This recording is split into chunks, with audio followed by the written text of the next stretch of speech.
You just have a quick drink. Come on. How are we doing?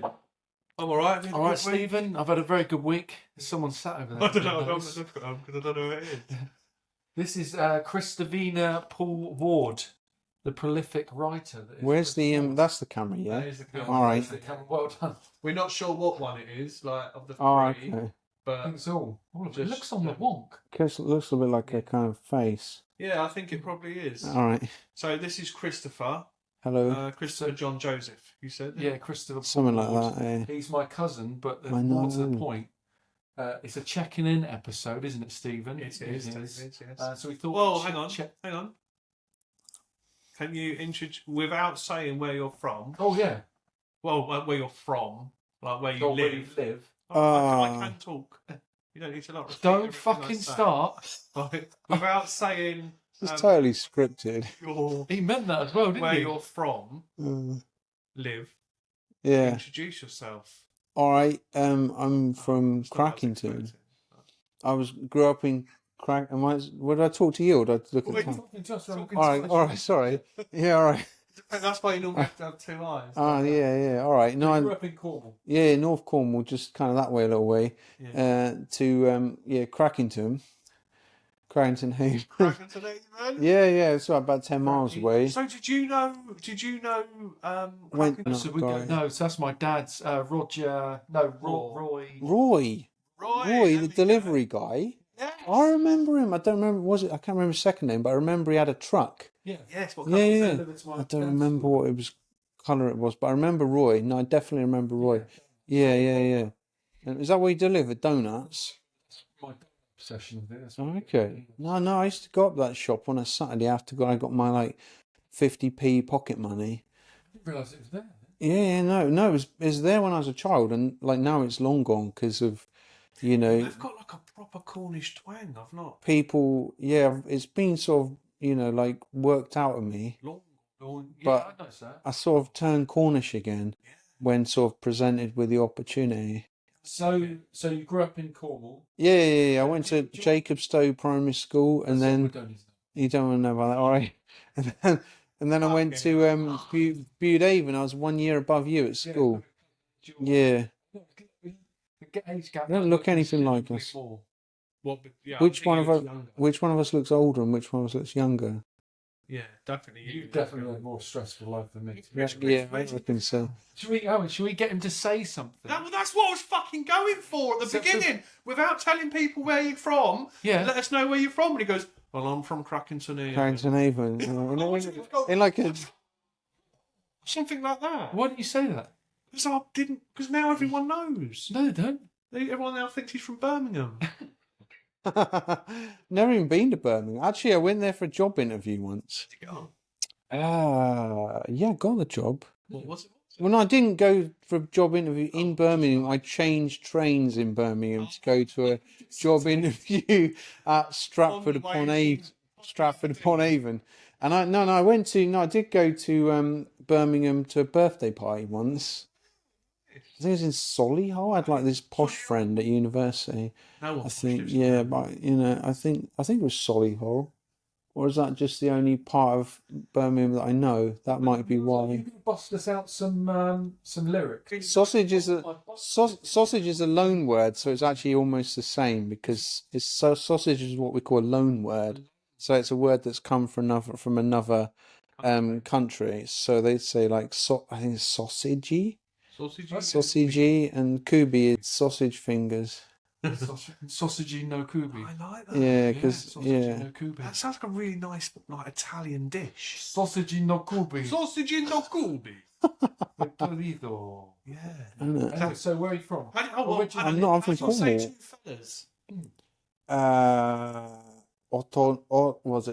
Otokono Futari. Again. Otokono. See, I'm gonna Shoko's gonna watch this, and then she's gonna that's rubbish. That's rubbish. You're useless. You're embarrassing yourself. Or would it be Otokono Futari? So don't know. That would be it. Where are you living at the moment? Japan. Fuck. Never realised that. We have gone international. 19 years. I know. My Japanese is terrible. Why? Bloody rubbish. Do you want to know why? I'll give you. All right. You know when I said why Japan? Well, it wasn't a trick question. It was. I know we might talk shit sometimes. All right. Yeah. Could have been more direct. All right. That's hilarious. Seeing it live, man. It's just like mental. All right. Anyway, all right. Okay. I'll tell you. I'll condense it down a little bit. Oh fucking hell. Okay, it could go on a while, but I'll try and keep it short. Now, basically, I was living in Bristol after uni, and I was poor as shit. I just checked. Sorry. So I'm allowed to swear. You are. I'll try not to though, just because I'm you actually living in Bristol and just changing trains. No, that's a good question. No, lived there 6 years, 3 years at university and 3 years after university. The darkness years when I was broke as hell, up to my eyeballs in debt. And I was working in this, like, working for a bank, as you do, like pressing buttons, as you do, because I basically spent 3 years at university drinking and, just scraped it. I scraped through, but instead of like planning for the future or learning something useful, I just drank and watched the entire, like, catalogue of Blockbuster Video around the corner. It's great. I had a great time. It's fantastic. Yeah, we watched the entire. At one point, we'd watched every single video in there. We used to do like 3 movies a night. Yeah. The VHS. Yeah. And it was like slid it out of the box and all that kind of stuff, But anyway, I digress. And anyway, and I was dirt poor, and I'd been there for like 3 years. I'd done some temping jobs, and I had like £50 a week to live on, and most of that I'd spend on beer, on a Friday. And I was just dirt poor, and I had credit cards up to my eyes, and I was kind of sick of living in Bristol because it was kind of, at that time, it was not as nice as it is now. Apparently so. Apparently it's a lot nicer. Was it European City of Culture a couple of years ago? Well, yeah, actually, that's some bad timing, isn't it, I suppose? I don't quite know what that was about. Yeah. Whole or in pieces? Well, I mean, there were suitcases, so I'd imagine they were chopped up. Well, no, but like small adults can get in there. Like Debbie McGee. Yeah, Shogo's got McGee would have been big suitcases. There's big suitcases. I mean, Shogo could definitely get in Well, there. I think they were like Ryanair kind of carry-on type. little small ones. Yeah, I don't think they were. Shogo's Chris's wife, by the way. Yeah. Just for the. Anyway, what's the saying? You know that because you've been with her. Anyway, what was I saying? So Bristol, £50 a week. I was poor, and basically I was sick of being poor and like living like didn't do anything. All we did is come home and and by that time I was like sort of just depressed and miserable. Sorry, are you talking about me or you? No, me, okay, yeah. Sorry. Life just kind of sucked. Like I had a couple of mates, but we were all dirt poor. We had nothing, no money, and like most of my uni friends just disappeared after uni, just like dispersed back home, and like it was just this massive downer from like having loads of free money and not having to work and just having a good time to just like, oh God. And it was like you couldn't go out on a weekday anymore when all the students were out and it was fun. You had to go out on a Friday night where it was just like fights everywhere and 3-4 times the price, and it just sucked, And so I just decided, you see them ads in the back of the newspaper, Sunday newspapers about like teach English. No, like the sort of teach English in Japan and teach English and call this number. Yeah, and those ones, and 86 man. Isn't it? It was literally like that. I picked one and like I sort of like applied for one to do a teaching certificate. I went to Barcelona, saved up a year of holiday, maxed my credit card, went out to Barcelona for a month to do this TEFL certificate. I wasn't even sure the school was even going to be there. I wasn't even sure it was one a scam until I got there, and I had a great time, mate. It's fantastic.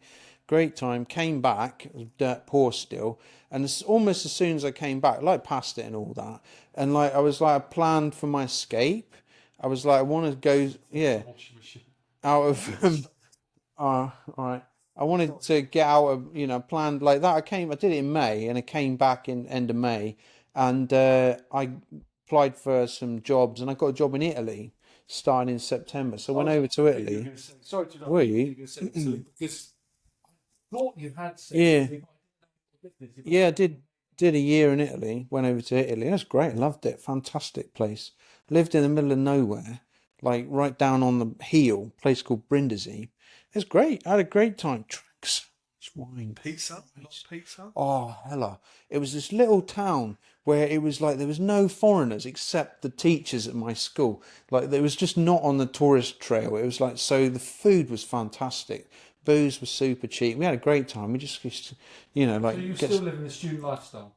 Pretty much. Like it was like renewed student lifestyle because in Italy, I mean, the job was kind of tough. The kids were like, little assholes, and it was busy, but it was like, it was good. And I might have stayed, but the money was rubbish, eh? Money sucked. And then I ended up basically, I was still dirt poor, see, because you can't save anything on a European TEFL salary. So I ended up like looking for jobs out in Asia, Korea, Taiwan, Japan. Those were my three choices. And one of my mates from Italy got a job randomly in Japan. And I got a phone call. I went back to UK and I was working at a summer school in Winchester, just teaching foreign kids, just for like a couple of months.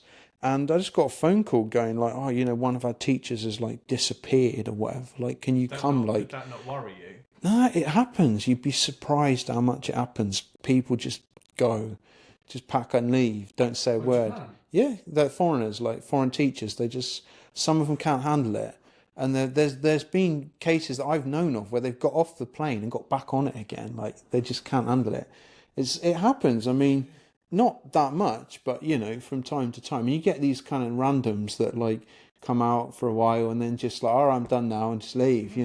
And I don't know the full story, but I was like, can you come out? I think he asked me to come out the same week, and I got him to push back 2 weeks, and I said I can't come that quick, and and I got on. Oh man, I'm just too slow. I've like been away from British humour too long. Anyway, we're about halfway through, and you got to be, if you ask the questions, I'm going to give you like actually this is the short answer. It's supposed to be, but anyway, and I ended up going out to Japan for the money. That job didn't last long. That job sucked. So decent money.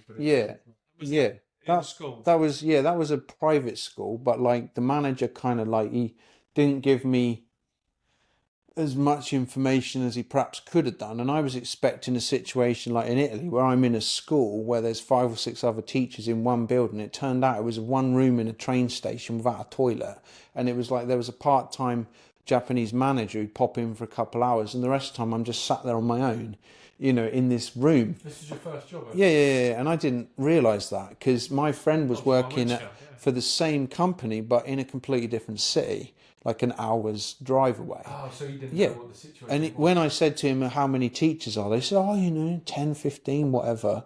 And he neglected to mention that was in the company total rather than my school. And so I'm like, I get off the plane and the manager meets me and I'm like, when can I come and meet the other teachers? She's like, there aren't any other teachers. I'm like, all right then, that's not what I was expecting. Just turned around and got back on the flight. No, I was like, I dropped a bunch of money on the flight, and I was like, I'd had a return flight, and I was like, whatever, like we'll try it. But yeah, I mean, I did that for about a year and a half, and then I moved to working for in public school, which is kind of what I do now. Yeah. Like I've done 2 or 3 different ones. But yeah, that was basically the long and short of it. So when Japanese kids ask me, why did you come to Japan? I say, I really like sushi or whatever. But the truth is I went there for money. Because it was like... So when did you start writing? Writing? Oh, Christ, a long time before that. Yeah, elementary school, primary school. Yeah, I won a prize in the in Mrs. Roberts' class. Do you remember Mrs. Roberts? I won a prize, for my little story. What was it? Like me and my mate Eddie? Yeah, more or less. Some I can't remember. I think I got it in the loft, like Mother's maybe. Like we're in the loft. Yeah, no, I won a copy of the Black Beauty movie picture book. Is that a porno? No. It's got a horse. Yeah, mate, it's got a horse on the front. So yeah, possibly. Yeah. Yeah, it sounds good. Yeah, no, I won a prize, eh? Wow. I think I haven't won much in my life, but that's one thing, So you've always been, because... Yeah, we used to hang out a lot when we were younger, didn't we? Yeah. I didn't have... I'm really sorry. I didn't have many friends. Go for piss stops. Did that not go off on its own? Yeah, At least we'll know how long we've been once it stops doing it. I don't know if it is half an hour. I'm making it up. What are you doing? The washing machine? Yeah. Anyway, carry on. So, I can't remember what I was just saying. going back then to... What's the question?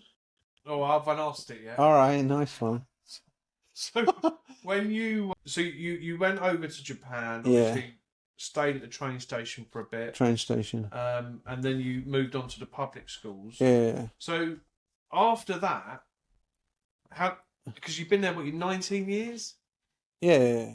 When did you meet your good lady? Oh, that was the first year I was there. Was that the first? Yeah, end of the first year.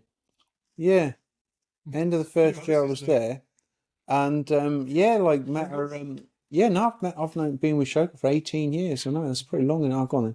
What is it? I was down there. I can't get my hand in. Friends barbecue. Friends barbecue. It's a. Yeah. I don't know what she saw in me. I must have lied to her or something and said I was rich. She said she felt sorry for you, but she couldn't. Yeah. You've only known for about 5 minutes, but you can imagine him. I'm crap at sports, so I can't do anything. I can't hear. And she felt sorry for him because he was slightly useless at throwing the frisbee, and she said it fucking kept going backwards. So Yeah. you're good at cricket. That's all right. I wasn't that good. I like to set the You scene. third team. I like to set the scene. Set the scene. So, in my mind, Yeah. I need to try and, because in my mind, the picture I've painted of that situation is this Yeah. nice house, white picket fence, green Yeah. garden. You got, a little barbecue out the front, and there's a load of people just kind of milling Got one in the around. shed. And you're kind of coming along and chucking fucking frisbees like a retard, and then someone's and then sell your shit at that. Do you want to marry me? I mean, is that it or Not far off. Yeah. No, it wasn't a house with picket fence. It was up in the mountains okay? at a campsite. And I knew this girl because when I got there, my friend and her friends in the other city felt sorry for me because I was in the school on my own. I had no friends, and I was not good at making friends. Yeah. Still not. And innit? And so they told this girl who lived in my town that they knew. Oh, can you look after him? And so I ended up friends with her, and and she was one of these kind of people that have got a billion friends. And so your now wife? No, my wife was one of her other friends. Right. And so we go to this birthday barbecue, and there's 40 people there, and I'm like, I don't know that many people in my entire life. They're all half foreign, half Japanese. And so sort of met her there really. It must have been a struggle when you first moved there with the culture. So did you struggle with have you ever had mental health problems at all? You struggle with anxiety or depression? No, I've always felt kind of you have your up days and your down days, and I mean, for the most part, I'm quite sort of kind of got this kind of curiosity. And so I'm oh, this is exciting, wandering around this weird, more or less, wandering around this weird supermarket with all this shit, I don't know what this is, what is it, But they were... do eat weird shit out there, oh, bloody hell. But just things you buy what you think's a carton of milk and it turns out it's yogurt. That's a common one. Well, it's interesting you talk about milk, because obviously we had a quick chat earlier. I don't really drink much milk anymore. No, why is that? You do? Well, that's but it's 200 millilitres. It's like a shot. It's still milk. So you have that every day at school. Yeah. And All the kids have it. Work out. It kind of causes a few problems downstairs because they don't eat much. We don't eat much stuff with milk in it. It's hardly any cheese. Hardly any cheese, hardly any butter, hardly any dairy. Yeah, there's no cows. You don't see cows anywhere. You've got to really try. They're Hokkaido, the Northern Islands, that's where the cows are. But yeah, in Nagano, there's one farm, and it's up in the mountains somewhere, and there's about 15 cows, and it's almost like tourist attractions. People go there and, oh wow, take pictures of the cows and stuff. So does it need to be imported, like chicken? Yeah, you don't see... So you have the paddy fields. Yeah. So that's a big farming industry. Oh hell yeah, the rice fields. Rice fields. Yeah, rice is the main farming stuff. And there's just patchwork fields everywhere. So you eat a lot of rice, I bet, do you? Pretty much most days. Yeah. Is it Uncle Ben's or just out of the ground? Yes, the Shoko's dad. Shoko's dad's got 7 rice fields. What? Yeah. So I help. We grow it. Yeah. Grow it in the garden. No, not in the garden because it's got to be in a water patch. Yeah. Okay. With like these kind of little sluice gates and all this kind of stuff. No, Shoko's dad's like a big gun. Like he's retired from his main job, his company. The son runs a company, and his hobby is rice farming. So he's got, I think he's 7 or 8 fields. He's got loads of me, and he grows like a mixture of eating rice and drinking rice. Yeah, because you make rice wine. Yeah, sake. Yeah. So he makes probably I remember that. Yeah. 2 or 3 fields is for sake, and he gets it. He ships it off to a sake production company, and they bring it back all boxed. And this is his hobby. Yeah. Wow. Yeah, and he can sell it or give it to his friends, and we drink some. We've got some at Mother's house. So that's great. I mean, he's got a few that he owns, and then there's others that he rents just on a year-by-year basis. Yeah. Yes, because you can rent rice fields. So it's obviously it's big industry. Yeah, and he's got all the gear now. No. But I'm just trying to get to somewhere, Stephen. Oh, sorry, go on then. Right. So is that the biggest sort of industry from where you are? My area is apples. Nagano is huge for apples. Okay. Apples and grapes. Yeah, no, massive apples. Japanese. I would not have thought that at all. No, Nagano is big apple country. Massive, great things they are. Like this, massive, like, right? Yeah, no, massive. They're bigger than cooking apples. Absolutely fantastic. Eat them. No, they cut them up. They peel them and cut them. Like no one eats them like that. What? It's just a cultural thing. You don't eat the skin. Imagine a Chinese person. No, you don't. No, if you eat an apple like straight, everyone will stare at you. You cut it, you peel it. So I would deliberately walk around like, yeah. No. I mean, they're massive. They're like massive, great things. By design. Yeah. But we've got like Nagano. What's the popular one? Shinano Gold, Nagano. What's it? Oh no, Nagano Purple. That's a grape. Grapes are big as well. Grapes are like this big, massive, great things. Yeah. Seriously. No. Like you little rubbish out you get in Tesco. No, we get massive. Yeah, but the big ones, they're really nice, like the Muscat ones, like the really big ones. Like they're like, expensive. You pay like 10 quid for a few of these. I mean, no, grapes, like I just whack them straight in. But there's different kinds, and some with seeds, some without. Some you eat the peel, some you don't. So it's various. But yeah, Nagano. Delicacy. Yeah, Nagano is known for apples and grapes, and we also have a lot of peaches. Massive, great things. I think you're taking. No, I am not. No, seriously. No, huge. Yeah, no. They do it really like manicure the hell out of it. Like they like trim it all and like they bag them up. What about the peaches? On the they bag them on the tree. So they have. So you see these trees just covered in paper bags because they bag them up one by one, individual like. And the really premium ones are like cha-ching, like they proper cost a lot of money. You get these gift box and they'll be like 4 apples and they'll be like 20 quid. I'm not joking. Seriously. So when you going, have you been in Morrison's yet? Yeah, I mean, don't they taste as good? I mean, you have to say, like, I didn't like fruit. We get pink ladies. I'm guessing that's a type of apple. Or is that local down carriers? Pink lady. But no, before I went to Japan, the only fruit I ever ate was out of a can because I didn't like it. It was rubbish. It's not sweet, but like you know. When you were younger? Yeah, just out of a can. I mean, I might have had a banana. Well, like banana. When I was a student, like I wouldn't have bought an apple. I'd have just bought a can of mixed fruit. Like a peach, like we know. The peaches are massive. I'm not joking. Like that big, easily that big, easily. And like bananas are bananas. They're sort of the same everywhere. Forearm. No, we get our bananas from the Philippines, same as you. They just look like bananas. No. No, Nagano is huge for fruit. But peas. Oh. He's taking the piss. We don't have peas. What are they big? Well, fucking great pod like that. Yeah. No, keep some. I tried to grow some, but no, they're small. Are you thinking they're like ping pong balls? Yeah. Yeah, ping pong. But generally, fruit and vegetables are like something that's small is the cucumbers. The cucumbers are small, about that big. Oh, so you... I mean, tomatoes a normal size. Cucumbers are dinky little things like that. So we don't eat the big ones; they throw them away. Yeah, they're about the size a bit bigger than a normal gherkin. Yeah, but I mean, but where we are, it's mountain country, so we eat a lot of mountain vegetables like bamboo and stuff, bamboo stuff like that. You go in the in the spring. In the spring, you can go like bamboo shoot picking, and you get these massive fat things like this.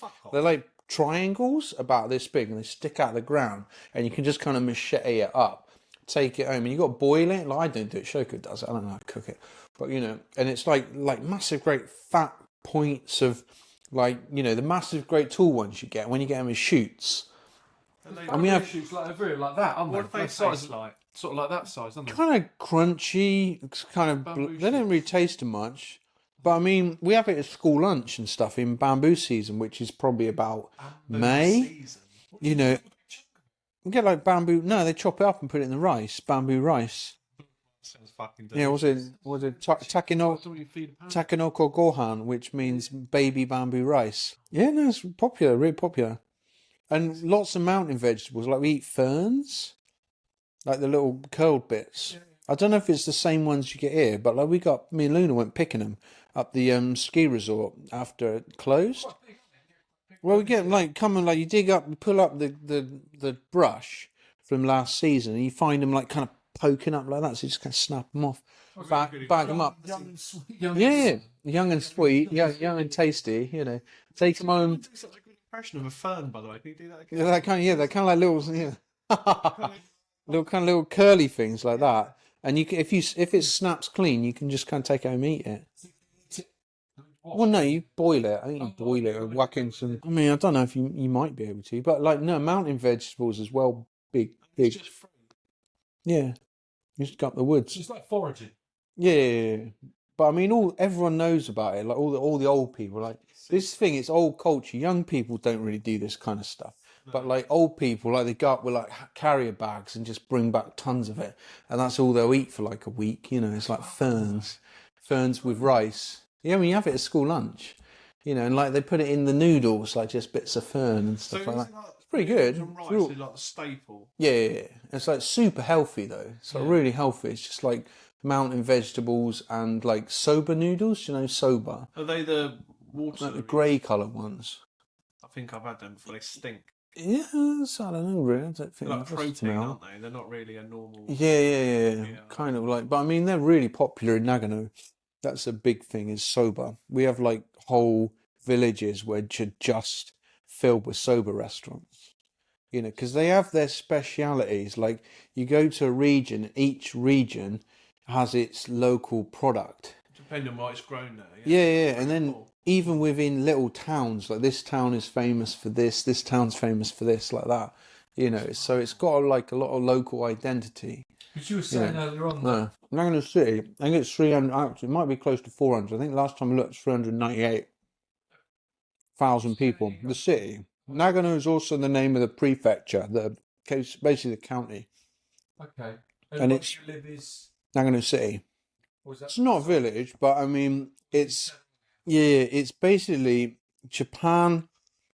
It's the way it defines town and village is not how we define it. Like, mother lives in a village, but in Japan, a village would have like 5,000 people. Right. And like Nagano City, it's like it's officially a city, but it's it's got a very kind of small town kind of vibe. I mean, there's no nightlife, not really. There's nothing much going on at night, and.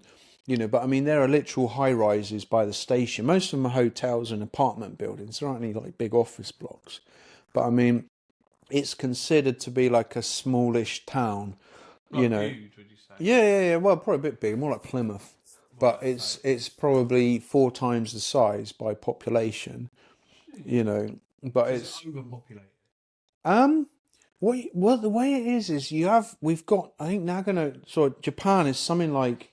I can't remember. It's like 60% mountain, and that's like mountain, like point. You can't like forest or something like 80% forest, something like that. And then you have the urban area, and then it'll be like the floodplain, and that's where all the houses are. Naturally. And it'll just go from here, and it'll just be go for miles. So you can almost go from Nagano to Tokyo without leaving the town. It's just one continuous town. You know, if you go on the train, you might go for a couple of tunnels, but the rest of it is just one continuous urban sprawl for about 100 kilometers. Split up. Yeah, they've all got like city wards, but like one will be touching the other. There's none of this whole drive out into the country for a bit and then, there's like, there's Launceston. It's like Nagano, the next city, the next city, the next city, like that. So why do you think they've split them up at all? Money. Yeah. Maybe, like, like I work for Nagano City Board of Education and my furthest school from my house is 37 kilometres. It's an hour's drive, but it's still part of Nagano City. Oh, right. It's weird like that. So like, what's your views on like Rice Krispies then? Rice Krispies, I'm a good fan. I'm a big fan. Yeah, we have rice crackers, are huge. We're big on those over here. You have rice crackers? Yeah, we have like entire aisle of the supermarket. Yeah, entire aisle of the supermarket will be rice crackers, different varieties. Yeah, and certain parts of Japan will have their rice cracker. It's more or less the same. Like the menu is more or less the same. But fries, yeah, we've got potatoes. Yeah, menu's about the same. I mean, there's probably one or two. Like we have a lot more prawns. Do you have prawn burgers? No, we have prawn. Yeah, Ebby burger is prawn. Yeah, we call it like an Ebby fillet or something, which is prawn burger. Yeah, I don't. I'm a BLT guy. Like if I go Macca's, it's like I get BLT. Like, do you not? Seriously, don't have bacon, lettuce, tomato. No. Really? No burger in it. Seriously? Which you can have with bacon. I mean, we have like your Big Mac and all that. Shit, isn't it? It's Really? particularly Wow. kind of microwave shit. It's probably better than you get in the supermarket. Bacon and sausages suck in Japan. They're crap. Oh, Rubbish. Absolutely rubbish. Yeah, and like, you want to, if you're going to eat meat, you're going to probably, if you're a big meat eater, you might be disappointed. I mean, they do have nice meat, but it's like cha-ching. And your general meat is like thinly sliced, like, kind of bits. But you can't get those big ass back bacon rashers. Like, I love them, and you can't get them. It makes sense. And you can't get sausages. No, I mean, but I mean, they import beef and all that from Australia.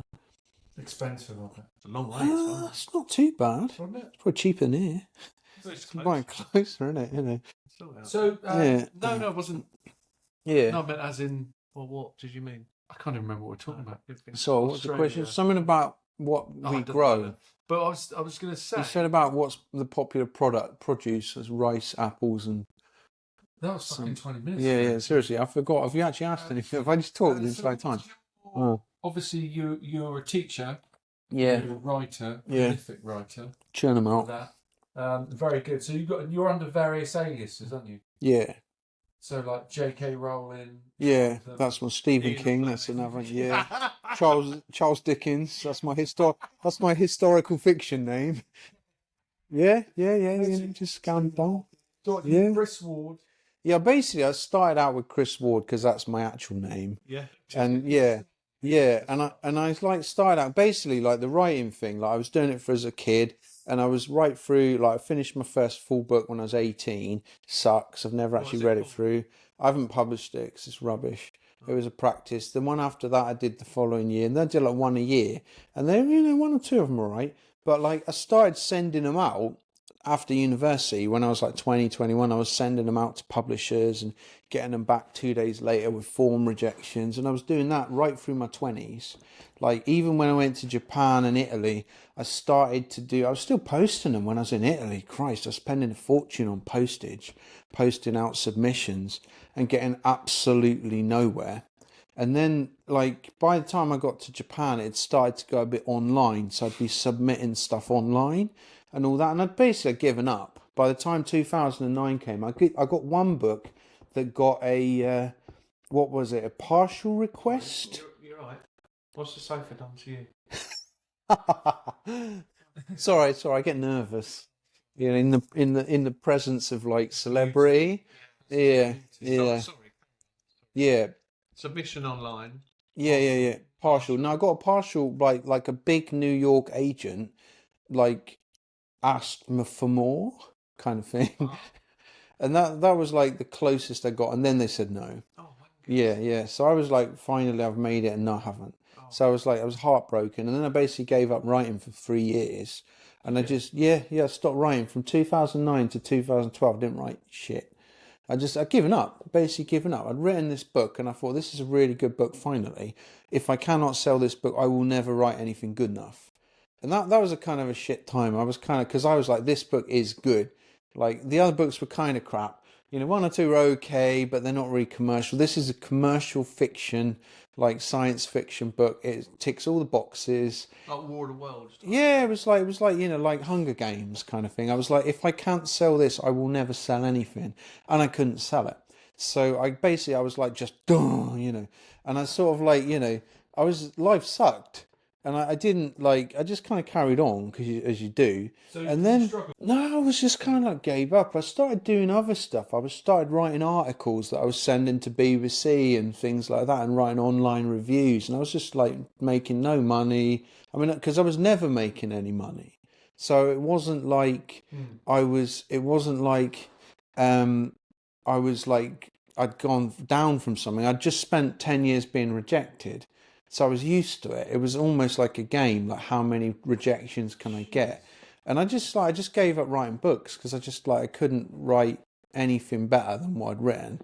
And so basically, and anyway, one day I was at work and I had an easy job at the time working in Japanese high school. It's a great job, just had nothing to do all day. And I was like just browsing the internet and I came across Amazon self-publishing. That was 2012. And I was always dead against it. I was like, that's like, if you self-publish, you're just shit.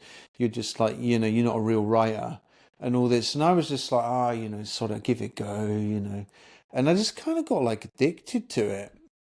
And I published a couple of short stories and published like a couple of novels, and they look crap. I mean, like I just did it all myself, made my own homemade covers and, uploaded Word files that would all the formatting would be buggered up, and didn't sell much. I'd sell like a book a week, maybe. Still pretty fucking cool. Well, but I was like, it was like kind of, I just got kind of addicted to it. And, and then I sort of I didn't have any money still. I still didn't have any money at that time. I was poor as hell, but yeah, I'd start buying promotions or what have you, or paying someone to do a better cover.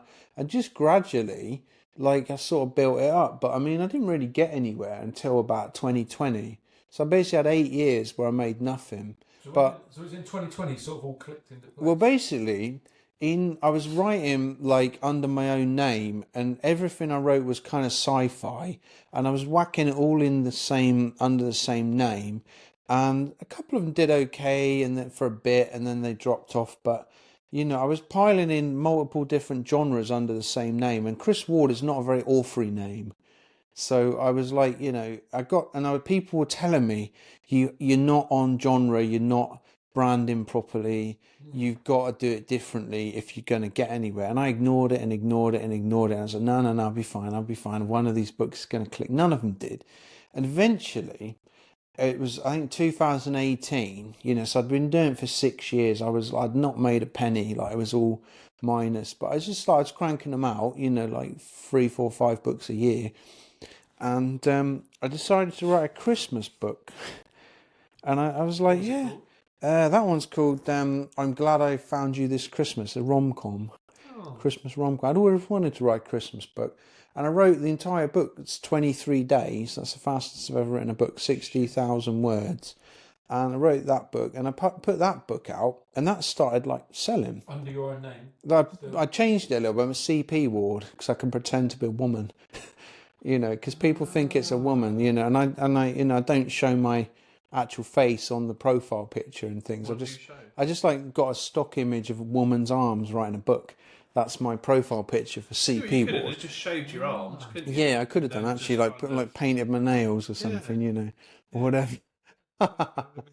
And then, but yeah, anyway, sorry, no, that one started to sell a few, and I was in a few months after that, I got my other big series, which is a mystery series. That's under the name of Jack Benton, which was a name I just picked out of nowhere. That's a cool name. I just picked out of nowhere, I don't even know. Yeah, I don't even know where it came from. It just sounded like a good name for a mystery writer. Sounds like something you see. It's got Reacher, Jack Reacher. But it sounds like a series written by Jack Benton. On like Amazon Prime. Yeah, and Jack Benton. But I tell you where that came from. That origin of that series was bizarre. Like basically, I was Luna had just been born, my daughter, and she was, I don't know, that was 2018 summer, so she'd have been 1.5. And basically, the way it worked is she'd be asleep in the car, Shoko would go shopping, and I'd sit in the car and waste time on Facebook starting arguments while Luna slept. And one day I'm in my car, and it would be an hour and a half, usually, at least. Well, it'd be how long Luna slept, and Shoko would basically shop until she was bored or whatever, and then, or, whatever. And I'd just be on guard duty. And I was like, fucking, I can't just waste all this time. Like, and so I was like, look, how can I write something? Like, I got note paper, and then I was like, iPhone notes, like on the phone, the little, what is it, notes or whatever, that little pen pad. So I was like, oh, go on, write something. I just started writing, like, I didn't even know what it was going to be, with my thumbs, on my phone. And that turned into the first, like this. So with my thumbs, I'm just like this, I'm like, and I wrote this entire book, not in one day. It took a few months. And yeah, no, that was the Christmas one. Yeah, the Christmas one had come out that Christmas, I think, was more or less the same. And then I wrote this mystery, and that was this really good book, like really, and I wrote it like on my phone, the whole thing on my phone, with my thumbs, like this, my thumbs. And yeah, so you got it now. Yeah. And I wrote it while Luna was asleep in the car on my phone, and with my thumbs. All right, I shut up now. And and then I put that out. I published that one that year, and that just kind of started like selling a little bit.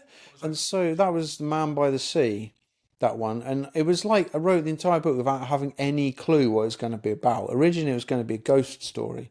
Just write a kind of short ghost story on my phone. It ended up being I think it was about 45,000 word mystery. So they're not very long, but just my thumbs. And anyway, yeah, sorry. No, what were you going to say? Because you're probably getting bored. Didn't. Don't. You just Start writing. Yeah. And wait, yeah, those ones I specifically don't plan. Yeah. And that series To start with, yeah. Once Upon a Time, And everyone knows that. yeah. That series is now 9 books long. 9? Okay. 9 books long, and I've read first draft, every single one has been on my phone in order to keep the tone the same. Yeah. Because I write differently when I'm touch typing to when I'm with the thumbs. So I write every single because I like blather a lot because I can touch type like normal, so I can write a lot quicker on a computer. So I'd be writing like the other books on the computer, but all of those mysteries were done originally on my phone to keep the tone the same with the thumbs. That's right. Just really quickly, because I want to Sorry. prove you wrong. That You can ask me a question if you want anytime. Well, no, we're not going to now. No. So about you not being able to write a book. Yeah, because you written one, ain't you? I can write a book, yeah. It's basic. No, I'm a published author. Yeah, you've got more fans than I have, I imagine. What we'll do now, just really quickly, is we'll say 3 words each, and we'll make a little story. Okay. All right. So 3 words. Once upon a time. I like big boobies. And then it needs to be grammatically correct. I liked. It'd be I liked. Once upon a time, I like big boobies. It's not a fucking story, is it? Once upon a time. And that's what's it? And that's 4. Gray made a shitload of money on that sort of thing. Actually, claim to fame. I'm Facebook friends with someone who's Facebook friends with E.L. James, the author, who wrote 50 Shades of Grey. We need to edit that part out because that was shit, don't we? What? The story bit, really, for claim to fame. I'm not. I shouldn't name check. Friend of. He's only joking. We don't edit anything. Yeah, I probably shouldn't name check people in case they listen to this and think that I'm trying to coattail them. Because they might think I'm trying to coattail them. So I probably shouldn't name drop too many people. But anyway, yeah, he did. That must be unfortunate. Eh? Yeah. Have you seen there's a lot of memes out about Bear's accessories? The picture of him with his earring fixed. He's got their accessories on the bottom, which is obviously brilliant. That's bangles in red. So yeah. So that's the other thing I was going to say. So you must have So you've got like Jack Benton, and you do that on your on your phone, and then you've got like CP Ward. CP Ward. So you must. So you've got, is it 3 aliases? What, 2 No, aliases? I've got about 10. So, But they're the big two. Those CP Ward and Jack Benton, they make probably 90% of the coin. Do they? Yeah. Chris Ward makes nothing now. He's fucking shit. He's rubbish, yeah. And there's a few others, but they're like minor. It's like a game. It's like a game. You know, it's like a game. It's great. Sorry. The film with the fella that's Glass. You're a bit like that, aren't you? Who? You seen Glass? No. I don't watch TV. I don't have time. He's literally made like he just Different people. I watched that recently. Yeah. It was all right. Is that a Samuel TV Jackson. show? No, we're talking about Chris. Is that a TV show? No, it's a Talking film. about Chris. Oh. No, Samuel Jackson's film. Is it? Is it? No, I'm I'm asking you a not thinking question. about the same film. No, I Okay. think this has got that funny-looking fella in it, and he's like a little girl and things like that. I can't remember what it's called now, remember. but anyway. Oh. But so do you when you take on those like I was asking the question. You said what's the name of the film? So I don't know what the name of the film is. No, all I was going to say was, do you sit down? If you're like, right, I'm gonna start writing Jack Benton, or if you're on the computer, like, I'm just gonna be Chris Ward. How does that work? No, that's right, whatever. And then it might be like number 9 alias or something. Just be. No, I don't change. I'm the same person. I just changed my name for branding purposes. Yeah, no. That's the whole. You're Yeah. not, like miraculously turn into different fucking. I don't like whack a wig on when I'm writing like the romantic comedies. I just write them, you know. But you said when you're on your phone, you're Jack Benton. But when you're Well- on your PC, are you like, oh, John, start writing as Chris Ward in that tone, or I'm start writing as Mary Jane or whatever in that tone? I don't know I'm really. just curious on your process or how you do it. No, I just write it, but sometimes I'll have this sort of like, I started writing this new series, which is Dinosaur Apocalypse, which is basically like a post-apocalyptic where dinosaurs have like appeared. We haven't figured out why yet, and people get eaten and stuff. And I'll be writing the rom-com, and I'll get stuck, so I'll just kind of switch windows and then write a bit of that dinosaur one. Yeah, because once you're in the story, it's like, I remember you saying in another podcast, it's flow state. Yeah. And it's exactly the same. Like, writers know all about flow state. It usually takes me about 20 minutes, but once I'm there, all I'm doing is writing down the story. I'm not making it up. It's just exists, and I'm transcribing it. Yeah, it's like when I cook. Yeah.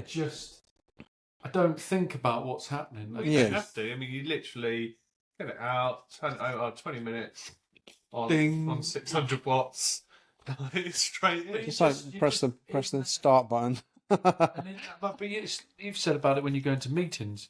You just step into that. You become it's a same when I'm teaching. It's like switch on the teaching mode, and you just don't even think about it. And sometimes you have this moment of clarity, like I'm standing in front of 35 8-year-olds, and they're all like being a pain in the ass, and I'm just like, I don't even think about what I say. I just say it because I've done it so many times. Exactly the same at dinner You parties. know? I'm talking, and then you just have this moment of pause when someone might say something. You're like, "Shit, I'm stood up and wearing like a white coat." No, I can understand. I can understand. With blue apron Yeah. on, and I'm like, Yeah. I'm cooking for these people, and then as soon as that happens, my brain starts going a bit weird, so I just forget about it and then go back Yeah. to the chef mode. Yeah.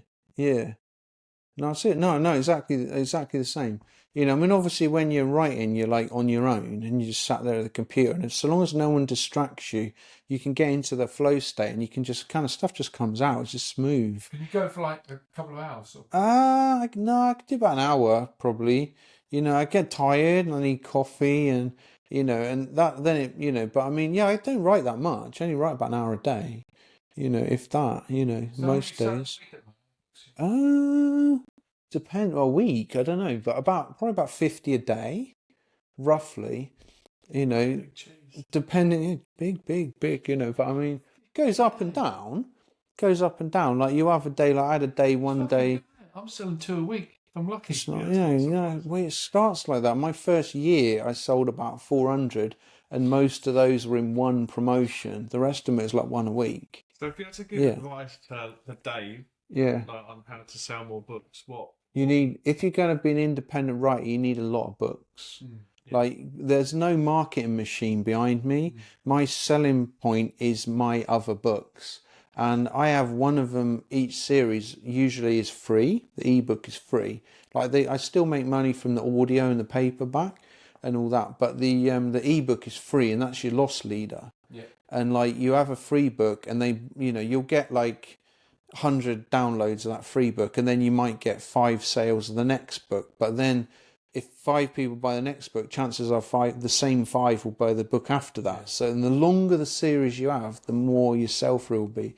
But if you're going to be an independent writer, it's 1 in a million you'll make money off one book. It just doesn't happen. Like you have to churn them out. What's your bestseller?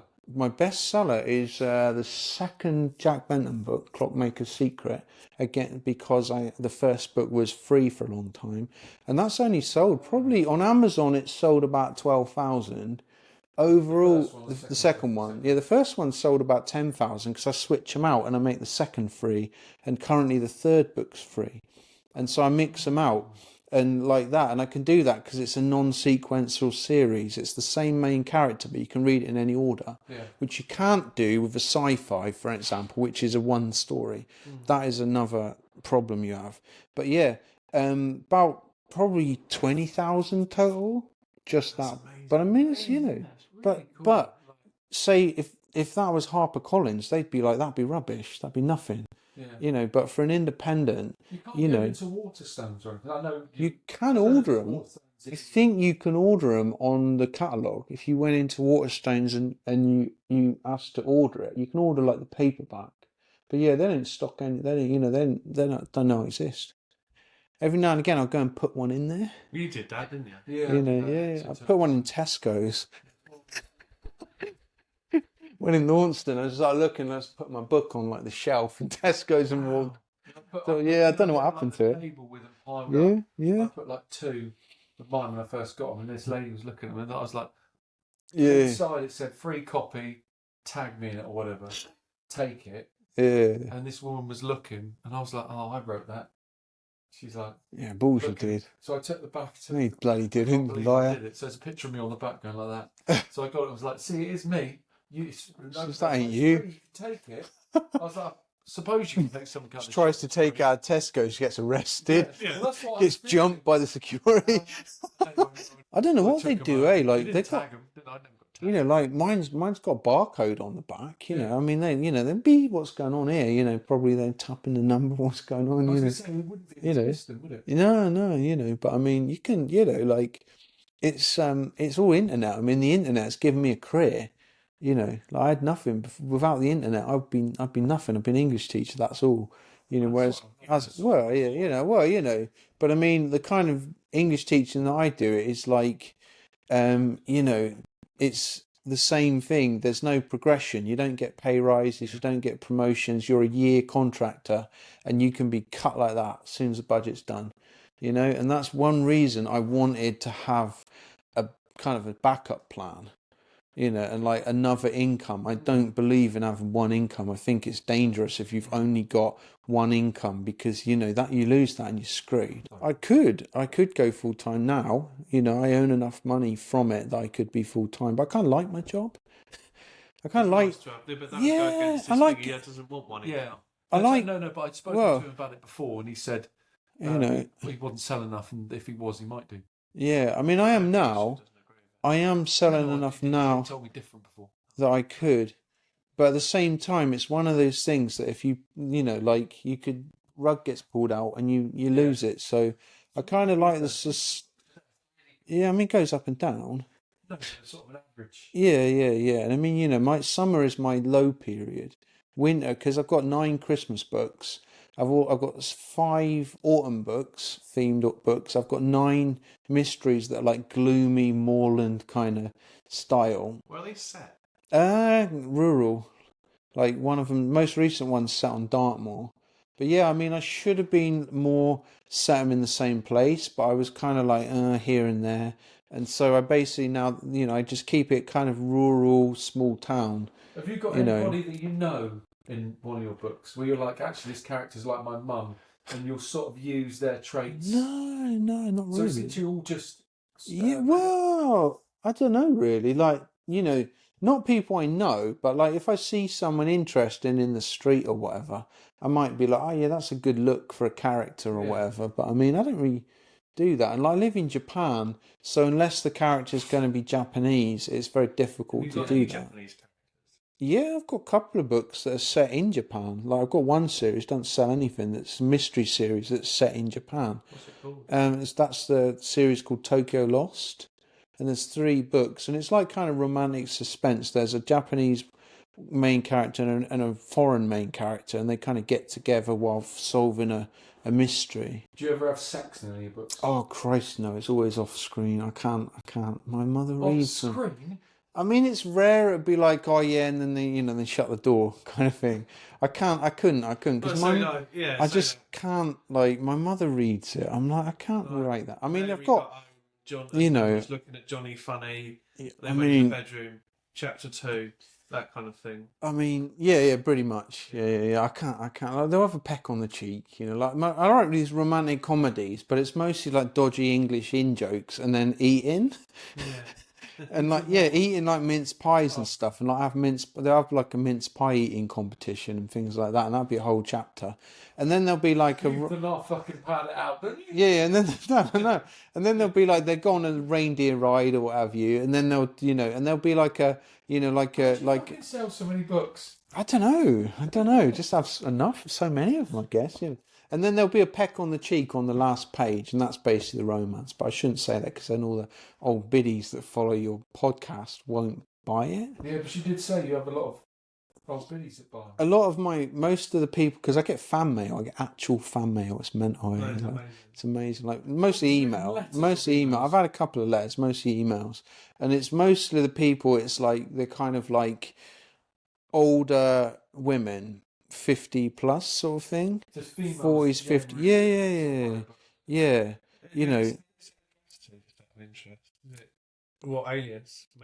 Well, basically, if you get to the back of the book, it says my name, and this is a pen name of Chris Ward, and this is the email address. So yeah, I kind of reveal at the end, like, this is, I'm glad you enjoyed this lovely romantic comedy. Chris Ward also writes horror and science fiction under these other names, and things like that. So usually it's addressed to me, Do you have, with like Jack Benton, does he look like have you, when you write and through him, as him, have you got like how he looks now as a person? Jack Benton? Yeah. I didn't know because I'm very. I'm very wears a hat. visual. No, not really. Not really. I mean, I don't know really. Like, I don't really think about what the author looks like. The author is just there. Like, I'm just writing a book. But like, for example, the character. Like, I've got a narrator who reads the books, and when I write the character now, I hear the character's voice as the narrator's voice, because that's the voice of the character. For me, I hear his voice, and I imagine what would he sound like when he says this from the narrator that I hired to read him. Oh, Jack Benton. It's kind of like Midlandsy kind of guy. So you've actually got a narrator that reads them? Yeah, I like hire someone. I thought.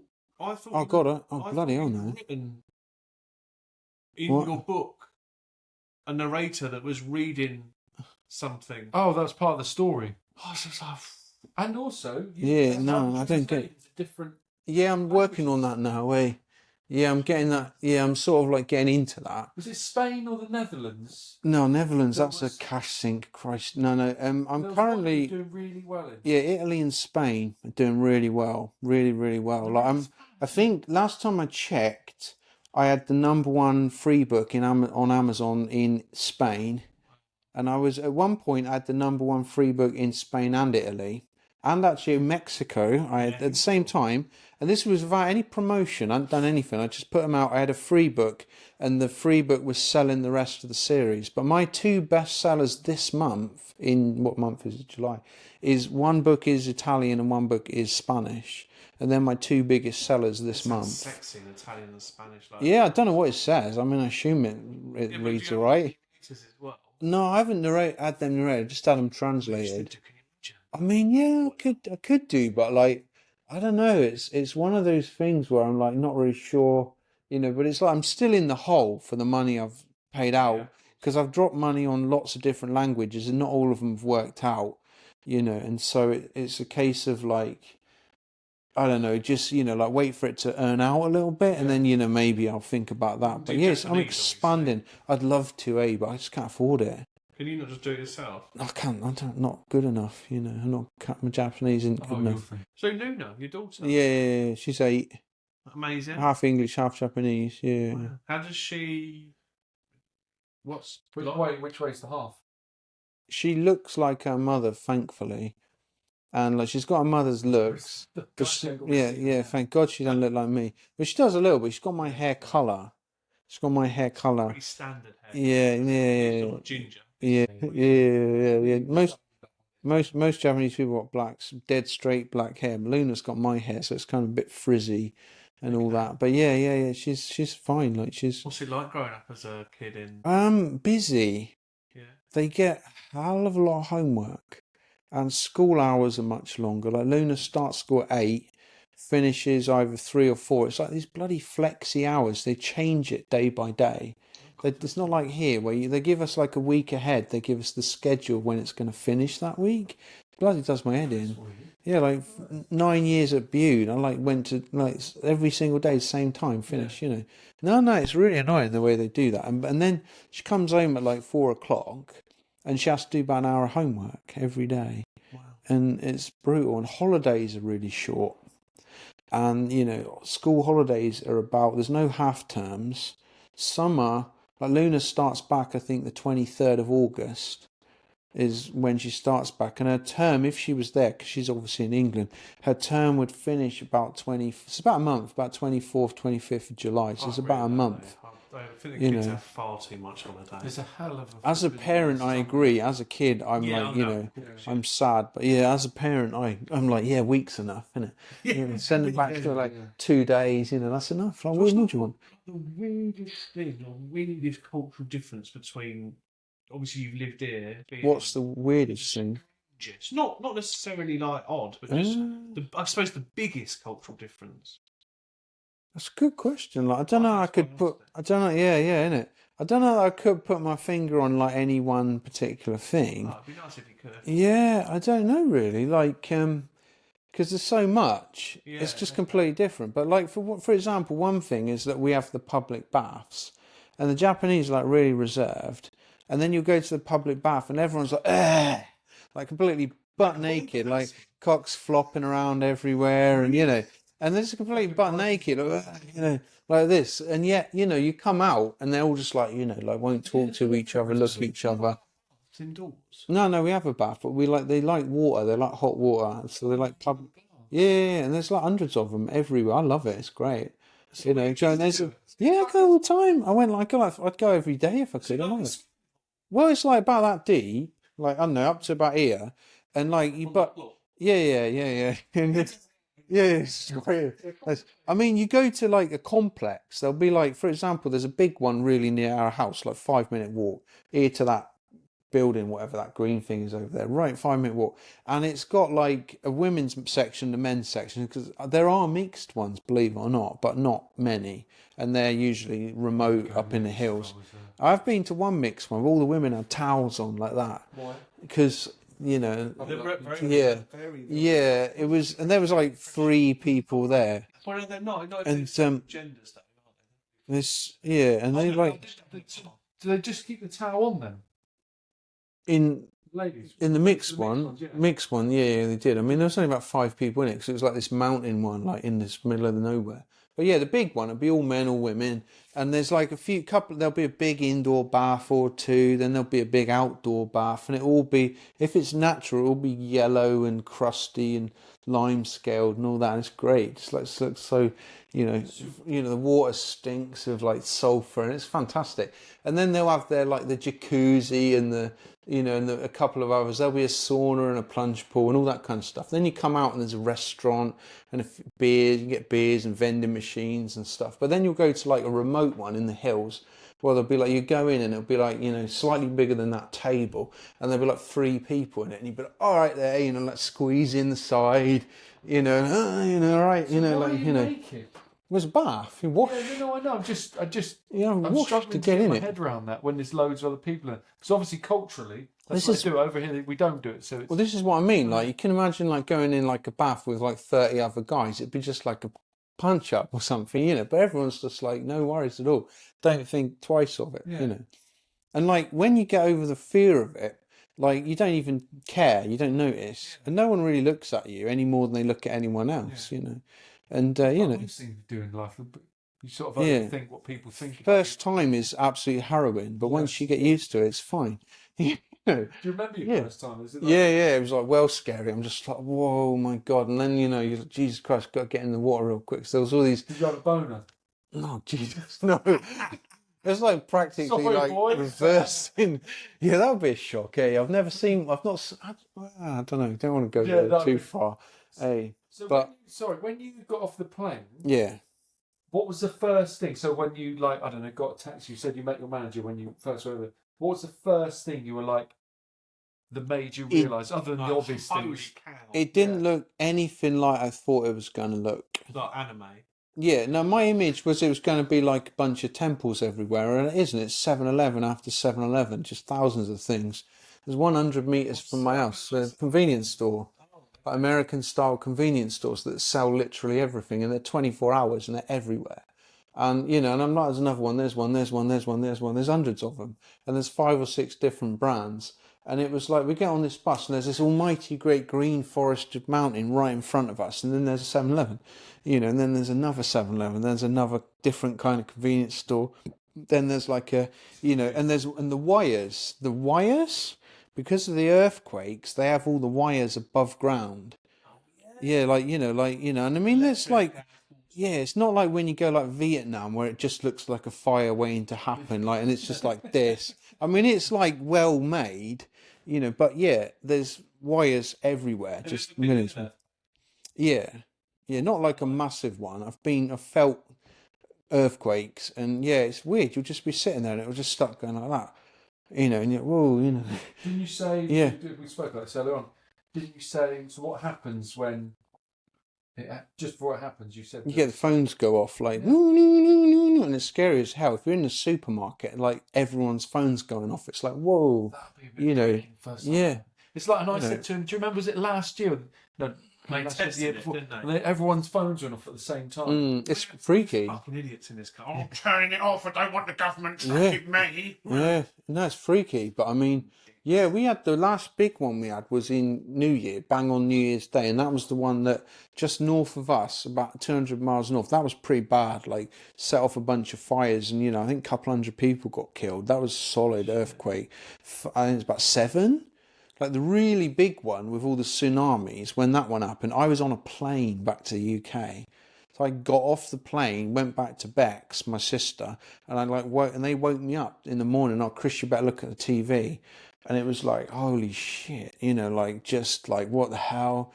And I didn't know anything about it. I was on a plane, like flying back to the UK, and that was brutal, that one. I mean, we were nowhere near. We were probably 500 miles away.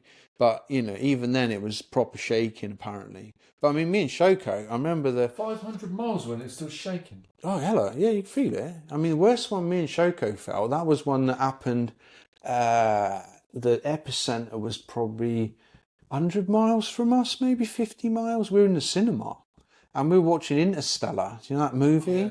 And we're watching Interstellar, and it was getting near the end. Yeah, and it was when they were like taking off near the end and going through the black hole or whatever. And we're in the cinema, and all of a sudden the cinema starts shaking. We were like, "Wow, this is great." Then the lights came on. Then we're like, "Whoa, this is not good." So your phones are off. Yeah. Well, this was like quite a long time ago. It's probably 10 years ago, before Luna was born. Before maybe they had all that stuff. That's quite recent. And we were like, it starts shaking back and forth, and the lights came on, the screen stopped, and we're like, oh shit, so we're all like, everyone gets up and like files out, and we got we got coupons for another show for that, So if you're in the cinema, then is there protocol? Well, they've all got fire exit, but I mean, we just went out the main normal way, because I mean, it was rocking, but it wasn't proper like, going off.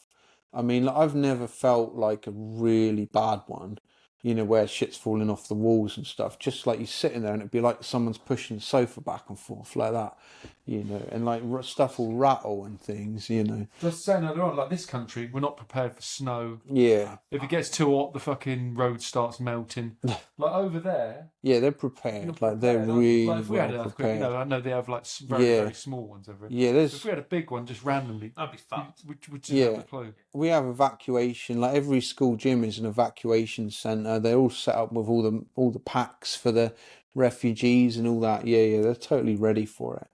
But even so, like you know, some of them are pretty bad. Like you know, you don't want it to happen, you know, in your town. Yeah. You know, but I mean, it's you know, the kind of balance. Like they did a survey, and because of all the geological activity, that's why we have the hot springs. So they did a survey, and like it was only, you know, and the balance was like who would give up the hot springs if there were no earthquakes, and most people were like, nah, we'll be right, we'll carry on, you know. You know, we like our hot springs, you know. And so yeah, it's, I mean, but it is bad, you know. But on the other hand, where there's almost no crime, almost nothing, yeah, it's great. It's bloody brilliant. Why do you think that is? Don't know, but you can go out anywhere in Tokyo, get drunk off your tits and wander around anywhere. No one's going to touch you. No one will hurt you. You won't get mugged. Nothing. You know, you wake up on the street and like, you know, like what they do is like, I saw a guy, you know, I went jogging early morning, 4 a.m. or something, a few weeks ago in Nagano, and running around Nagano station 4:30 in the morning. There's a guy passed out on the pavement. Someone put a bottle of water next to him for when he wakes up. And that's something they do. Yeah. So yeah. Someone might do that, and the next fucker would Yeah, kick it. yeah. No, you know, guys just like sleep on the pavement, like half in the road. You know, yeah, Get over it. You know, just yeah. then you've got to be careful. Like certain areas, like your Especially your round road, here. your road, you've got to be careful on. No. But like in London, there's obviously areas. I saw a Yeah. reel earlier on with It's all right. Yeah, I was just looking. With Ed Sheeran. I didn't know if it stopped like No, that. I didn't stop. With Ed Sheeran. Yeah, with Ed Yeah, Ed Sheeran. Sheeran. And he said, and I can't remember how it was. Someone was interviewed. Oh, it was that comedian. I'm not going to bother going on about that because I can't remember his name. But he said about London. What's like London like? And he's like, you just can't go anywhere. Something might happen. You've got to be careful. Some places are just worse than others. No shit. It's a risk. Everywhere. Bristol was like that when I was living in Bristol, because I was living in a really rough area for a few months. And it was like I used to walk to work and I'd be seeing forensic guys outside houses pulling on the gloves. I'd be seeing people passed out with like ambulances and burned out cars and stuff, you know. And that period of my life was very influential on what I write. You know, I've used, because I was like 20. I was like 22 years old, and I still recall like that period, that 6 months period of living in a dodgy bedsit, you know, in like the real nasty, like down the bottom of Easton Road, like, you know, in Bristol. Like, I can recall it really well, like, you know. So if you're typing, do you sometimes go and you'll be like, oh yeah, I remember when I was 21 or whatever, or when I was 10.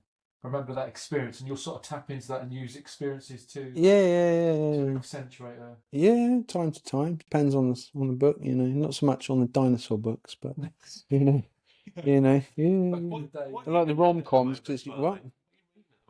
Reading. I just bought a couple of books. Say like I bought like because we've got our little local bookshop. It's got like an English section, and there's about that many books in it.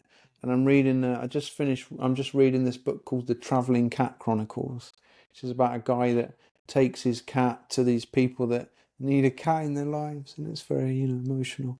And don't quite know what it's about. It's a translation from Japanese. It's called The Travelling Cat Chronicles. No, well, that's the thing. I like to challenge different stuff. I get bored. It's a bit weird. Yeah, it's a bit weird. You know, and like before that one, the one I've read before that was it Kazuo Ishiguro, Pale View Hills, which is set in Japan, because he was born in Japan, but he grew up in England, and he's basically British. He was moved over when he was 5, and that's a book. But that's a book about a Japanese person looking back on their past, and memory of the past is not true to what actually happened, and something like a bit weird. But like I just like pick up whatever's there. Like I go down the bookshop and like a lot of it is Japan centric. It's a lot of like books that are either about Japan or Japanese writers translated into English. And I just don't read anything really. And you I like a don't. book swap kind of thing, like so you take. There are those. Yeah, like I'm kind of a snob. I like new books. Yeah. Okay. I don't like reading second-hand books. I'm kind of like a snob. So you're not a Kindle fan? No, I have got one, but I actually prefer paper Yeah. because Kindle's like a smartphone. You get distracted because there's more options, and I like prefer paper. bloody phones are, I just like if I've got a paper book, I can read just that book. It smells. Yeah, especially if no one else has touched it. Talk about toilets in Japan. Yeah. Oh, you can run the gauntlet from the nasty little hole in the floor with a flap into a septic tank, so you don't want to drop your shoes down there. You really don't. Like it's just like a drop to these high-tech electronic ones where you press a button and it'll play music while you're taking a dump to cover the sound. Yeah, that makes And sense. or they'll play a flushing sound so that you can't hear it. Or they also have an air dryer as well, so they've got the butt spray front or back, depending on your preference, and then they have an air dryer, so you don't need to use toilet roll. Front or back? Yeah, if it was rear or front, women. I think there's a middle as well. There might even be a middle one for for. perineum. Yeah, Sometimes you can get a bit dirty. yeah, it's quite but they're brilliant, They're great, but they're everywhere. You go up to the mountain. And like you're going to go hiking up some hill, and there'll be like a scabby little car park, and there'll be like a brand new public toilet right there. And like in England, you'd find it'd been trashed, wouldn't it? It'd been like it'd be like a massive dump in it still there from 2 years ago. Yeah. And like no, you're going in, it'll be immaculate. Yeah. No, that is something I really like. The fact that they do respect stuff like that. You don't ever see smashed up bus shelters or like we were in Tavistock on Saturday and we were in the park and most of it's all right. And then we walked past a bench and there's a smashed wine bottle in front of the bench, glass everywhere. And I'm like, you prick does that.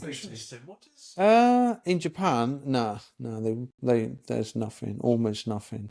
They clean it off. Since you've been has she picked up on any differences? Because that must be quite. I don't know. She's still young and like she sort of believes in unicorns still. Yeah. So it's all everything she just kind of takes in her stride. I don't know really. I don't think she really sort of like say, "Oh, that's different. That's different." Yeah, when she's older, she probably would. Yeah. Mental. Like you must. Part of you. It's obviously that you've come and seen us, and you've seen your family and that, but some of it must be like, what the fuck am I doing here? Yeah, there's things I like about England that I miss. Things that I can't do in Japan. Like, for example, it's very difficult to see like live music. I mean, we have it, but we don't get the kind of bands I like very often, and Tokyo does, but not like, you can't just go like down the sort of, like see some touring band that you like, they don't come over and, Something I've just thought about, which you don't know. What's your other thing you do? Oh, yeah, I'm in a band. Hey, he sings. I sing and rhythm guitar. My band's name's Steampunk Unicorn. That's a plug. You rhythm guitar? Rhythm guitar. So it's an easy rhythm. It says Steampunk Unicorn. It's a very Japanese name. It's very kind of like they have really great band names. And it fits in, but yeah, we're badass. We're so awesome. you're down. So this is back in Japan. In Japan, yeah. Shout out to the boys in the Unicorn. We have got a CD. We have got one album. Yeah, a CD. Yeah. We write all our own songs, and it's all in English. And yeah, we I don't know, we're popular. We don't really get like many people coming, but we get a few. And like it's kind of Western style, kind of alt rock, kind of like. Rage Against the Machine, Smashing Pumpkinsy type of music. When James was leaving, and you, I suggested to my lead guitarist in our band to apply, and I'm not sure if he did or not. I think he probably just like linked to our YouTube, our music video on YouTube, because we have a music video on YouTube, and which is it's got about 900 views, I think. So most of those are mine. And it was fun making that. It was good fun. Good day out, And it's great. But it's easy. Like the way it's very easy to sort of You know, Japanese are very tolerant. You don't go play live and you don't get stoned off stage or anything. Everyone's like, respectful and, and everything, Move there. you know, Sounds amazing, doesn't it? has a lot going for it. Has a lot going for it. I mean, like, the work culture is a little bit hard going. And mostly I'm worried about the schooling because they have this thing where you don't have to go to school. And a lot of kids don't. They just drop out and they just never ever go to school. And that's this real big social problem if kids not going to school. It's absolutely, What it, do the kids endemic? do? They stay at home, play games for the most part. You stay in the bedrooms. Is You know? the unemployment high? No, not really. No, there's plenty of jobs. There's always jobs if people want jobs because there's so many old people. And, there's, a billion convenience stores everywhere and It's not always... highly. There's a lot of part-timey type jobs. Yeah, if you want to be in a company, it's like a lifer job, and they recruit straight out of university, and you're expected to stay there for life. Yeah. And if you don't, you've got to have a real good reason for not. That's the respect thing, though, isn't it? As well? Yeah, the work culture is like I'm all right because I'm a foreigner, and we don't have to stick to that rule. Like we have a contract. We show up when we start and we go in when we finish. None of this whole kind of stay here for another 3 hours business for free. Just waiting until it's kind of socially appropriate to go home. I've seen a lot of people break down at work, like other teachers that have literally melted down, like because they can't handle the pressure, and it's pretty bad. Like That's the what social keeps it prepper. good, though. Is that the thing? That's know. what keeps it. Yeah, good, 'cause it's there is weird. this social expectation. Yeah. So it's. No, it's weird. It's like they have a lot of rules, and most people benefit from it, but a few people break under the pressure. Like there's huge suicide rates, absolutely massive.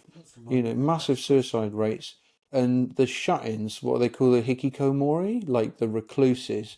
I don't know. I can make up numbers, but it's like, a million, maybe 500,000, like just tons of them. And I see it live because I have classes where there are kids that never come ever, or kids that were there last year and now there's just like they never show up this year. They've dropped out, and things like that, and they'll be like their picture will be on the class pictures board, but the chair's always empty because they never come. And, there's no punishment for the parents or anything for not sending the kids to school. So the kids called to shut-ins, is that, or is that? The kids. Yeah, you mentioned the shut-in. Yeah, they're just kind of shut-ins, like as in like they don't leave their house, like they just like recluse, like shut the curtains. Mother puts dinner outside the door every day, and then they open it, put out the tray, and it's awful. There are good documentaries about it on YouTube, for example, like because it's really bad, and it's kind of social pressure to conform. And as a foreigner, you don't have that because you don't care. Do what I want. And so for me, it's great, but for them, the pressure of meeting the expectations of society can be very hard. It's funny because from what you've said so far about Japan, everyone, you're working really hard. Like there's no crime. I know there's hardly any drugs, but they don't there's make nothing. kids go to school. You would think it'd be like, you have to go to school because then you learn about discipline and being regimented for when you go to work. It's not like that, though, is it? And I mean, I'm only saying this from like a Westerner's perspective, having, I guess, watched films and documentaries and things on Japan. So I appreciate it's going to be skewed. I've never been there, but it always, to me, looks very much like, there is that social thing, like with the parents and the grandparents, and it's all very, everything's done in a very certain way. Business is done in a certain way. You don't do that before someone does that. For sure, the rules. Hands in a funny way. Not bow. Funny, You bow. Yeah. There are various kinds of bow. No, No, it's true. It's true. So it doesn't really matter the education and those families. One, no one else is going to take the piss out of your kid for not going to school because that's not done. And two, those families will look after the children and give them jobs, or someone will know someone. Well, is that how it works? Maybe in some cases, but a lot of the time it's like these things like are brushed under the carpet, so you might not know you're living next door to a family who has a kid who's a shut-in, because they will never acknowledge that their kid is in there. They won't talk about it. It's like a big secret because it's all about appearances. So there is a shame to yeah. it then. Yeah, and it can be very superficial. I mean, it's an amazing country, but it can be very superficial. Like, what you see is not what's behind the kind of mask, kind of thing. The shut. Like recluses or social. Male and female? Mostly men, believe it or not, but there are women. But yeah, mostly men, mostly like teenage boys. But I mean, as a teacher, I see it most starting in middle school, which is what we call junior high, which is 12 to 15. And then they go on to high school. Usually that's when it starts, because that's when the work pressure ramps up. And if you fall behind, you're screwed, because they don't, like we have when we're at school, we have sets, your higher set, your lower set and all that. And they don't have that. You have the class. And if you can't keep up with that class, you fall behind, you're screwed. And a lot of kids they break under the pressure because it's relentless. It's really bad.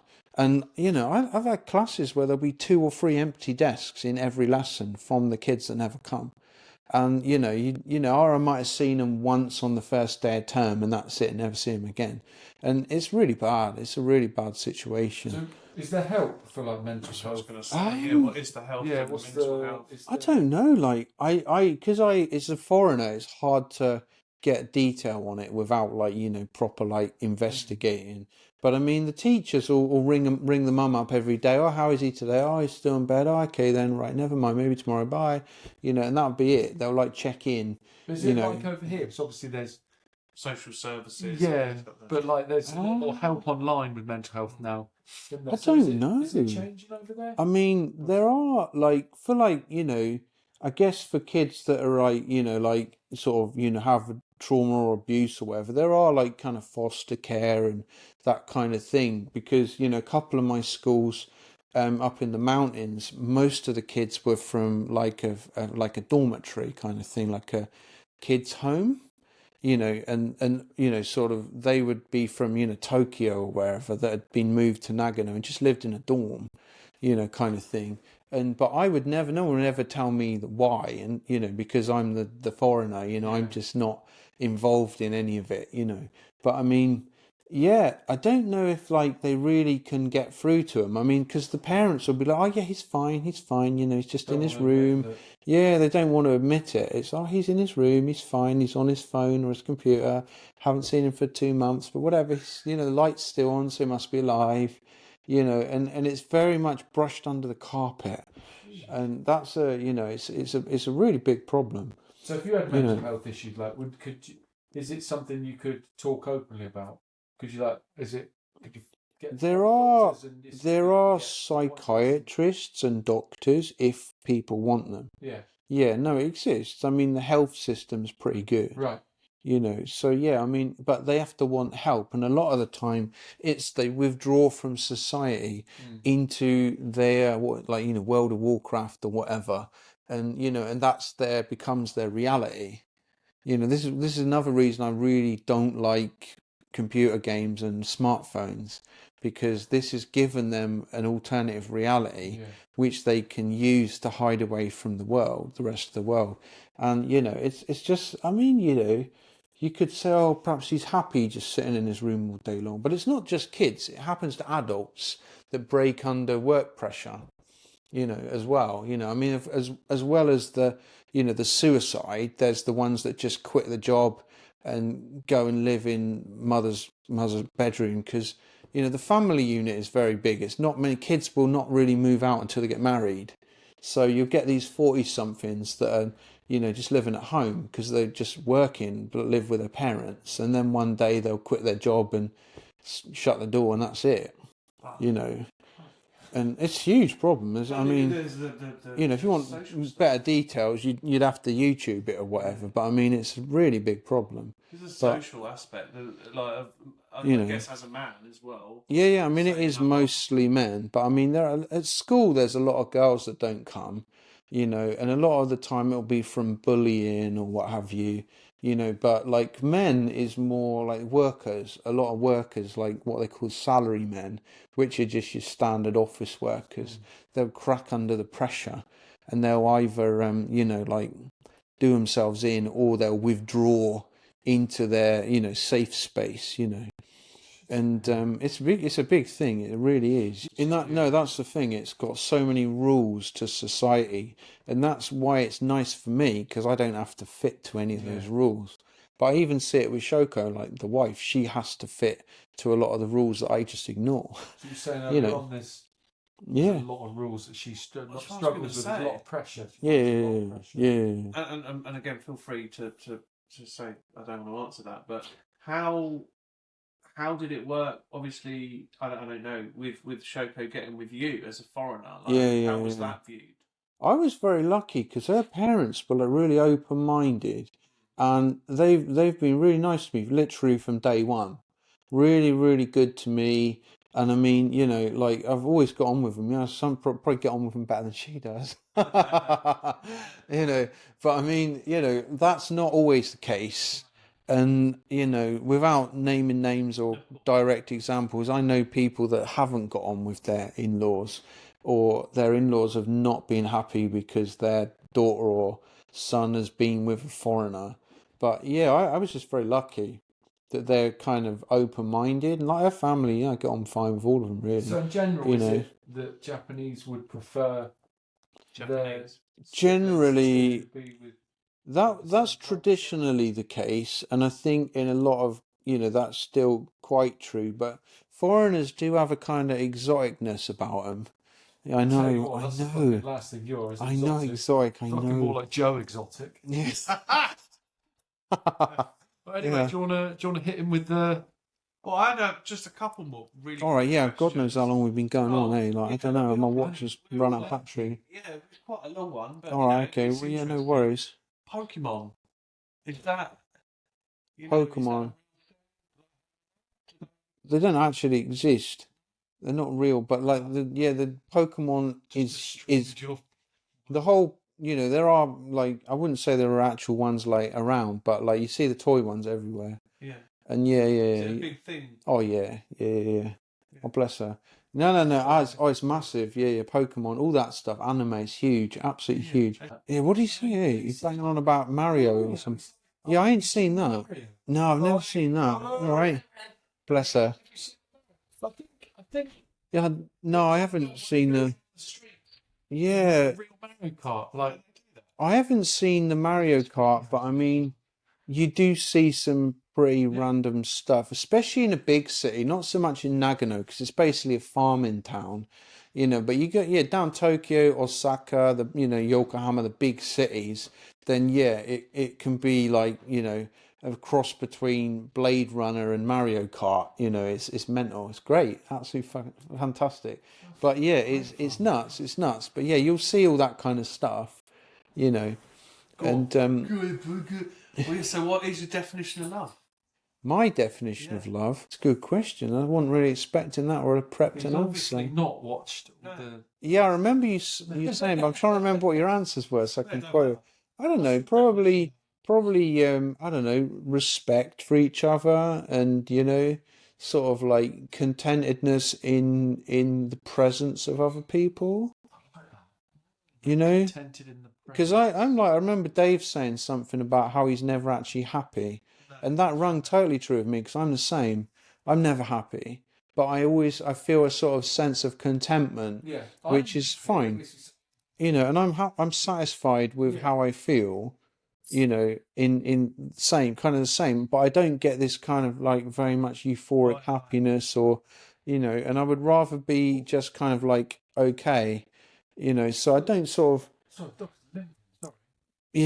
if you get really high then, if you smoke too, if you get really high, like say you've been jump off a blooming bungee or something. You've been on holiday. Yeah. You're like when you go back after here, then Yeah. you get a drop in your mood. Whenever I go back from England, I do first couple of days I get this I really want to move home feeling because I've just said bye to the family for a year. But that usually passes within a couple of days because I generally like living in Japan. Sounds epic. I mean it's nice. I have a good life. I mean I'm busy as all hell, like ridiculously busy. Just like it's just a treadmill, absolute treadmill of For a tourist. Oh yeah, that's great. Especially now the yen's really weak. Oh, and Nagano's flooded with foreigners, absolutely everywhere. I used to be special. No. When I went out there, people would like say hello to you on the street. Oh, hello, now I'm just get ignored, because I'm old and there's foreigners everywhere. But when I was young, it was, bucks now. yeah. Oh yeah, I'm just past it now. But yeah, it's a great place for tourists because it's so different. Yeah. Absolutely different. Like, and I'm just used to it. But yeah, it's great. It's really good time to go now because it's cheap as all hell. Really, really, really, really cheap. It's literally half the price to England now. Like you can go out for dinner for a £5, no problem. Hotel, £40-50, no problem. Train is, pound, It's great, and there's so much to see, so much really weird stuff. You just wander around Tokyo for a couple of hours and you'll just see all this mad stuff, it's great. Weird, that sounds good. Absolutely great. But it's super sanitized. It's really safe and clean. It's not like you're not going to get hassled or you're not going to be scared of anything happening to you. You just be wandering around Tokyo for like 4 hours completely lost and no problem at all. Ask someone, where am I? Oh, here you are. They'll get their GPS on their phone out and show you. Yeah, pretty much. I mean, people are pretty friendly if you directly ask them. They'll ignore you otherwise. Yeah. They won't make eye contact. But if you ask them, they'll help you. And you never feel like I've been to China, Vietnam, Thailand, and you always kind of, when someone talks to you, you always kind of feel like you're about to get scammed. Right. But it's not like that in Japan. Everyone's just kind of like, nice. So overall, it's a bloody good city. That's great place. Great place. But it just better for a foreigner than for a Japanese person is the way I would sum it up. That feels like we need to whole episode on Japan. Really fascinating. Like, it really is. Yeah. Thank you so much. No worries. See ya. Are you going to do that little song? Can I watch you sing it? Can I watch Signing off? The podcast.